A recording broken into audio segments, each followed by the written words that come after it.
बहन लक्ष्मी जी, यहाँ के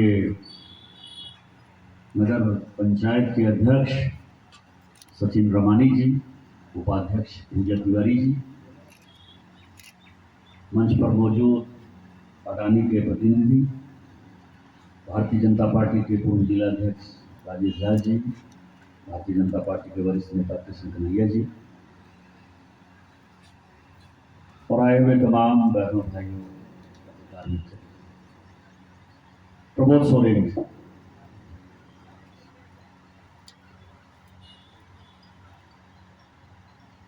पूरा दुनिया पेट्रोल, डीजल, एलपीजी इसके लिए परेशान है और हालात यह है कि पाकिस्तान में पेट्रोल, डीजल और गैस नहीं मिल रहा है और सिंगापुर जो पूरे एशिया में सबसे अच्छा देश माना जाता है, सबसे अमीर देश माना जाता है, उनके प्रधानमंत्री ने अभी 2 दिन पहले बयान दिया कि जो ये दुनिया में क्राइसिस चल रहा है, ये क्राइसिस 1970 का जो क्राइसिस था उससे भी बड़ा क्राइसिस होने वाला और यदि स्ट्रेट ऑफ हॉर्मुज खुल भी जाएगा तो भी दुनिया को नॉर्मल होने में 1.5 साल से कम नहीं लगेगा। अब सुनने में तो ये छोटा बयान लगता है, विरोधियों को आंदोलन कर रहा है, महंगाई क्यों बढ़ रही है। आपको पता है कि अमेरिका में जो गैस, पेट्रोल, डीजल के दाम हैं वो जितना दाम था उसका 1.5 गुना बढ़ गया। यूके में लगभग 0.75% बढ़ गया, मतलब 1.25 गुना बढ़ गया। वियतनाम, कंबोडिया, बांग्लादेश, श्रीलंका, ये सब जो आसपास के पड़ोसी मुल्क हैं हमारे, या तो वर्क फ्रॉम होम हो गया या कंप्लीट शट डाउन हो गया। जैसा कोविड के समय हुआ था वैसा ही शट डाउन हो गया। भारत ही एक ऐसा देश है जिसमें कि आज भी लोग मजबूती से खड़े और 2 रुपया 3 रुपया यदि बढ़ जाता है दाम तो उस पर अपोजिशन हल्ला करने लगता है। हम अभी पता कर रहे थे, कल ही मेरे गाड़ी में कुछ लोग चर्चा कर रहे थे कि इस बीच में सबसे ज्यादा यदि कोई दाम बढ़ा तो दारू का दाम बढ़ा। यदि दारू मान लीजिए कि 50 रुपए का दारू मिल रहा था तो अब 80 रुपया 100 रुपया का दारू मिल रहा है, 2 गुना बढ़ गया था। एक आंदोलन कहीं नहीं है दारू के कि दारू का दाम क्यों बढ़ गया, इससे किसी को मतलब नहीं, लेकिन पेट्रोल डीजल का दाम क्यों बढ़ गया इसके लिए जो है आंदोलन। और इसमें आज गोड्डा के लिए बड़ा खुशखबरी वाला दिन है क्योंकि देवघर में पहले आया। मैं आपको बताऊं कि पहले फेज में यहाँ संतोष जी कहीं नजर आ रहे थे हमको। संतोष जी के भाई जो है वो इंडियन ऑयल में काम करते हैं और इसी पाइप में जो है वो काम करते हैं, मतलब बड़े अधिकारी हैं, काम करते हैं मतलब बड़े अधिकारी हैं। उनके कारण क्या हुआ कि जो देवघर में जो योजना 2 साल बाद पूरी होनी थी वो योजना उसके पहले पूरी हुई, तो देवघर में तो धीरे धीरे कनेक्शन बढ़ रहा है। इसका बीडिंग नहीं होने वाला था। अभी जो माननीय मंत्री जी ने कहा, जैसे त्रिपाठी ये बड़े जानने लायक है और खासकर गोड्डा के लोगों के जानने के लायक है कि मोदी जी क्या कर रहे हैं, हरदीप पुरी साहब ने क्या किया और मेरा क्या योगदान। पूरे देश भर का टेंडर हो गया। टेंडर किसका नहीं हुआ? टेंडर गोड्डा का नहीं हुआ, पाकुड़ का नहीं हुआ, साहबगंज का नहीं हुआ, दुमका का नहीं हुआ और जामताड़ा का नहीं हुआ। पूरे देश भर में सबसे पिछड़ा इलाका गोड्डा और संथालपना, क्योंकि देवघर तो पहले फेज में ही निकल गया, बाबा का नगरी है तो वो तुरंत हो जाता है। और देवघर एक ऐसा जगह था, आपको मैं बताऊं कि देवघर का जो टेंडर हुआ वो झारखंड के साथ नहीं हुआ। देवघर का टेंडर हुआ कि शेखपुरा में हम देंगे गैस, हम जमीन में गैस देंगे, तो उसी चक्कर में जो है हम देवघर में भी गए, उसका टेंडर बिहार के साथ हुआ और ये टेंडर हुआ ही नहीं इसका। तो मुझे लगा कि जिस गोड्डा ने मुझे सांसद बनाया, जिस गोड्डा ने इतना भरोसा किया, विश्वास किया, उसको तो सबसे पहले गैस होना चाहिए। तो हमने माननीय मंत्री जी को कहा कि ये तो गलत हुआ। तो उन्होंने कहा कि एक बॉडी है इनकी जिसको रेगुलेटरी PNRGB कहते हैं, वो तय करता है कि कहाँ टेंडर होगा, कहाँ कौन सा गैस जाएगा। वो रेगुलेटरी बॉडी है कि पाइप नेचुरल गैस जो है वो कैसे जाएगा। और उसमें जब मैंने मंत्री जी को कहा तो कोई उसका मेंबर ही नहीं, ना अध्यक्ष थे ना मेंबर थे। तो मैंने कहा कि सभी टेंडर को स्थगित कर, क्योंकि यदि गोड्डा को गैस नहीं मिला तो फिर क्या होगा। हम हमेशा कहते हैं कि मोदी जी का जो मिशन 2047 है उसके लिए गोड्डा सबसे अच्छा है। किसी को यदि देखना हो तो गोड्डा देखना हो कि गोड्डा 2014 के पहले क्या था, मोदी जी के आने के पहले क्या था। मोदी जी, और मैं ये कोई राजनीति की बात नहीं कर रहा हूँ, और यहाँ नए नए हमारे अध्यक्ष और उपाध्यक्ष जी हैं, उनको भी ये सोचना चाहिए क्योंकि वो तो यही रहते हैं 24 घंटे।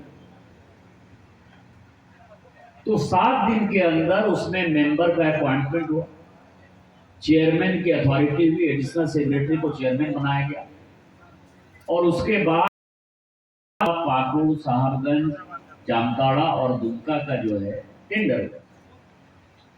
अब मेरी इच्छा थी कि देवघर IOCL कर रहा है तो IOCL ही करे, लेकिन ये मौका HPCL को मिल गया, HPCL जीत गई। अब HPCL कैसे काम करेगी इसके लिए 10 बार मीटिंग हो गया। फिर मैंने संतोष जी के भाई का ही सहारा लिया कि कौन यहाँ आदमी है, अधिकारी है। मंत्री जी ने अपने लेवल पर 2 बार इसका मीटिंग लिया, और आज जो है गोड्डा के लिए ये बड़ा दिन है कि आपको CNG का भी स्टेशन मिल गया और PNG का भी स्टेशन है, मतलब PNG भी स्टार्ट हो गया। अब देखने में ये छोटा है, लेकिन यदि पेट्रोल और डीजल पर देश की निर्भरता को कम होना है तो सबसे अच्छा जो वाहन के लिए आज के समय में स्वच्छ इंजन है, ग्रीन एनर्जी जिसको कहते हैं, वो CNG है। आपने देखा ये CNG में लगा भी हुआ है, तो हरा हरा रंग है, उसमें पत्ती लगा हुआ है, इसका मतलब कि सबसे स्वच्छ एनर्जी। और जो घर घर में पाइप होगा, आप कल्पना कर सकते हैं, चापाकल का शहर, कुआं का शहर। जब मैं 2009 में आया तो मैक्सिमम लोग तो चापाकल ही मान रहे थे, कुआं ही कर रहे थे। ज्यादा से ज्यादा जो बड़ा आदमी था, हमारे लक्ष्मी जी की तरह होगा या सुभाष यादव की तरह होगा, तो अपना बोरिंग कराता था, यही था। ये तो इसके अलावा कोई तो चीज था नहीं। आज उसमें पीने का पानी भी आपको पाइप से मिल रहा है, और आपको गैस भी पाइप से मिले, उसका भी मीटर लगेगा।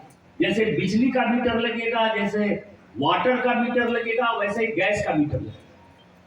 2 चीज से छुटकारा है कि आदमी यदि अकेला कमा रहा है तो महिला, गांव घर की जो महिला है, वो महिला कैसे जाएगी, सिलेंडर बुक होगा, सिलेंडर वाला दिया कि नहीं दिया, उसमें 14 किलो गैस है कि नहीं है, 10 किलो गैस है, 9 किलो गैस है।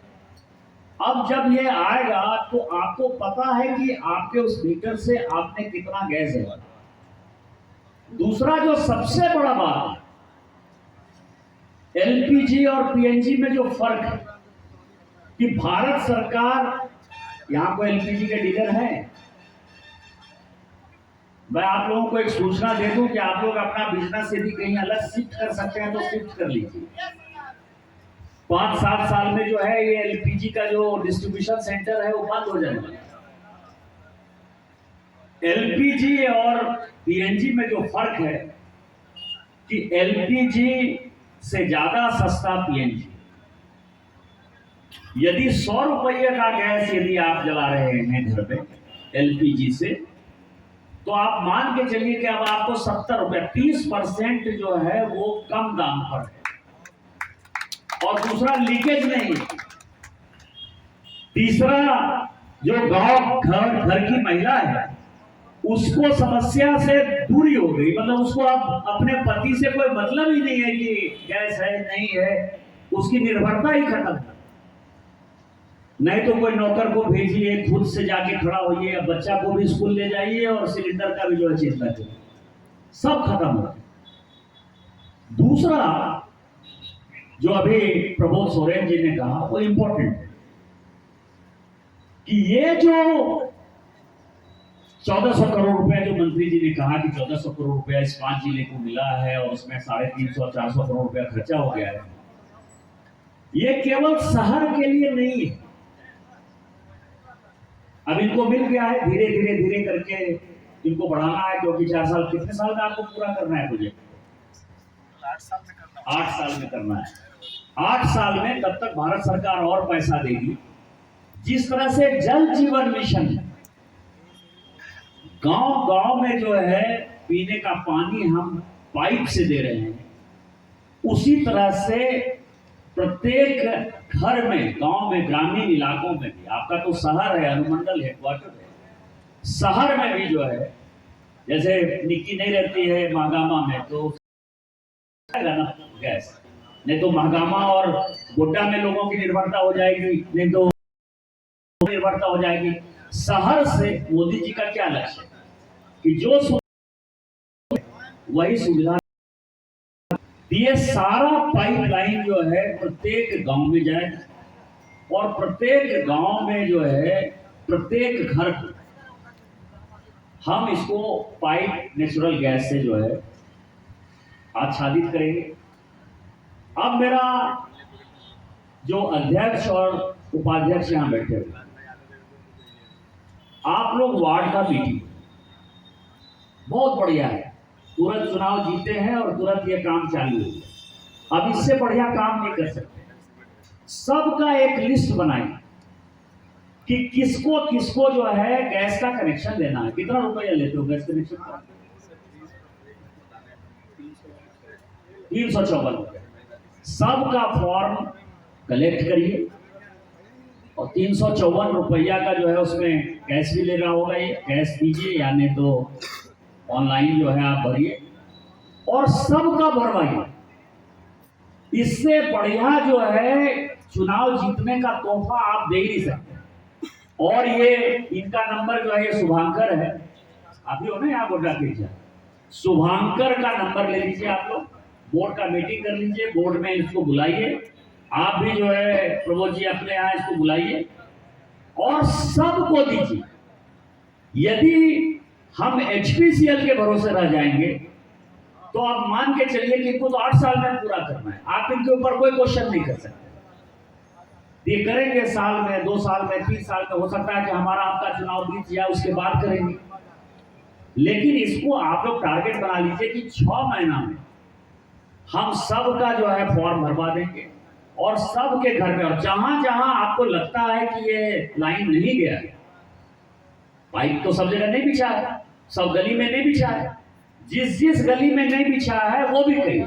त्रिपाठी जी का मेल नंबर ले लीजिए, त्रिपाठी जी का फोन नंबर ले लीजिए, क्योंकि उनके पास और भी बहुत काम है, उनका मेल नंबर ले लीजिए और बताइए कि इस गली में पाइप का जरूरत है, इस गली में पाइप का जरूरत है। ये काम आप कर लीजिएगा तो मुझे लगता है कि गोड्डा में आगे साल भर के अंदर कोई ऐसा शहर में आदमी नहीं होगा। और शहर नहीं, मैं आपको शुभांकर बता दूं त्रिपाठी साहब कि गोड्डा जो है वो नगर परिषद जरूर हो गया है, नगर पंचायत या महागामा, लेकिन इस गोड्डा शहर में कई एक जगह ऐसे हैं जो कि आज भी ग्रामीण इलाका है। जैसे सरकंडा चौक है जो हमारे जिला अध्यक्ष जी का जो है नैयर है, वहां वो जो है आज भी ग्रामीण इलाका, जो यहाँ ये गोढ़ी का इलाका है, ये आज भी जो है ग्रामीण इलाका है, लेकिन वो शहर का पार्ट है। हमको दिखता है कि वो शहर का पार्ट है, जैसे रौतारा चौक के उस तरफ जो है दिखता है कि वो शहर का पार्ट है, लेकिन वो गांव है, लेकिन वो शहर है। आज नहीं कल वो शहर हो जाएगा, शहर ही है वो, नगर परिषद नगर पंचायत में नहीं आया। इससे क्या होगा कि हमारा दो काम है, एक तो उनको भी लगेगा कि हम गोड्डा शहर में रह रहे, दूसरा आज नहीं कल परिसीमन होगा तो हो सकता है कि ये म्यूनिसिपल कॉरपोरेशन बन जाए, उसमें पवन और कन्हैया का गांव जो है वो कन्हारा भी शामिल हो जाएगा, नगर निगम का पार्ट हो जाएगा। तो ये काम आप ग्रामीण और शहरी क्षेत्र दोनों के लिए करिए, और आप दोनों से भी आग्रह है कि आप लोग ठीक है बेशक शहर के हैं, लेकिन जो ग्रामीण इलाका भी आपके शहर का पार्ट है उसको जुड़वाइए। तो मुझे लगता है कि इस क्राइसिस में जो अमेरिका और ईरान का युद्ध चल रहा है, इस क्राइसिस में गोड्डा